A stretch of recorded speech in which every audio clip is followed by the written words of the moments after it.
Team Builder cards in Hockey Ultimate Team are always among the best cards in the game, especially when they are released, and this batch of 90 overalls is no different. Now, I spent a few weeks preparing for the launch of the new Team Builders that were to come, and I was able to actually get all 6 and use them for about 30 games. Then before we get into the rankings and my thoughts on each card, all of them are amazing. Each card has had its moments where I felt that that card is the best at its position, and as always, if you're a fan of one of the players or the teams for that player, make sure you pick that card. But as it stands right now, they are extremely expensive. There are a lot of people that don't spend any money in the game and don't have a ton of time to input and invest in it, and they don't really want to make a mistake, and they want to make sure they get the best bang for the buck. So here is my rankings for the 90 overall Team Builders. Again, this list is purely from my experience with each of these cards. I fully admit that there are going to be a lot of other players that have a different reception to each of these cards, but I'll try to do my best to explain why each card is where it is. Coming in at number 6, we've got John LeClair. Now, I'll be honest with you, if you've been watching my streams or some of my videos, he's actually been one of my better cards from this release in terms of just offense. I find that he is sneaky good when it comes to his shot and ability to hold onto the puck. The only reason that he's down at number 6 is simply because he can only play left-handed wing. You can't put him at center, and that's just kind of the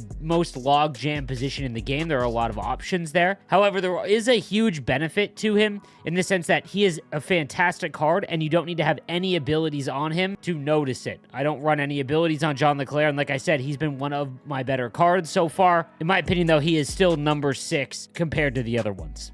Coming in at number 5 is the 90 Robyn Regehr. Now, this is a perfect example of why ranking them 1 through 6 isn't really the best way to go about it, simply because this card is so dominant. I run Gold Truculence on him, and I have noticed that because he's got 99 body checking and he's massive, I have gotten some penalties in terms of charging, things like that. But other than that, he throws everyone off the puck. His synergy combo allows me to have 99 defensive awareness and stick checking. Offensively, I don't really notice his shot at all. However, just like most of the Team Builders, his 91 speed just doesn't seem to be accurate. You're able to go end to end with him once you get up to speed. It's just so hard to stop him.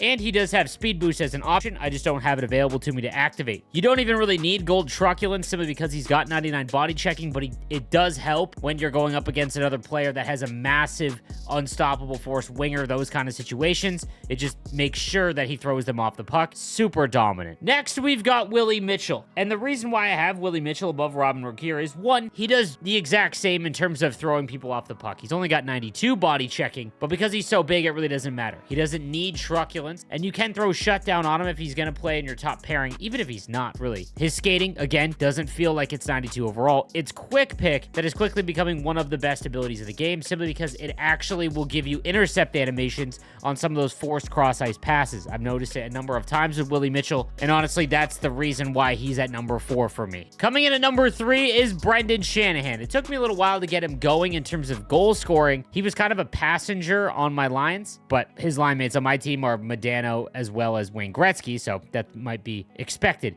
Gold Unstoppable Force on someone who is 6'3", 220 is just hilarious. He doesn't get knocked off the puck at all. He's got 93 speed and acceleration, making him one of the fastest cards in the game. And Shooting Boost and Sniper Forward allows you to pick the corner short side no matter how small the window. I more than likely will activate Back At You on him, because if you are someone that can reverse hit, he just won't lose the puck really when it comes to getting thrown off. Love this card so far. Right-handed winger was kind of the position lacking the most, and he fills that need very easily. Coming in at number 2 is the Patrice Brisebois replacement, Adrian Aucoin. 6'2", 215, and everything is perfect about this card. Silver Truculence allows me to throw anyone off the puck. You can go Heat Seeker or 1T if you really want to throw the pucks at the net from the point, and his skating is simply a lie. I've noticed his ability to break the puck out in a straight line or diagonal, and 92 speed just doesn't really feel that it's 92 speed. It feels much higher. Everything has been great about this card. You don't need to invest a ton of ability points in him to make him overpowered. A set it and forget it. One of my favorite cards so far, Adrian Aucoin. And number 1 is no debate. Mike Modano, if you are able to, in my opinion, is better to play on the wing because of how fast he is. And I've scored 26 points in 23 games. Again, remember, a point per game for me is extremely good because of the level of competition and the fact that I'm ass cheeks at this game. I don't even have accelerator boost or speed boost on him, which would make him even better. I'm using Gold Wheels, Unstoppable Force, and Elite Edges, and you notice it.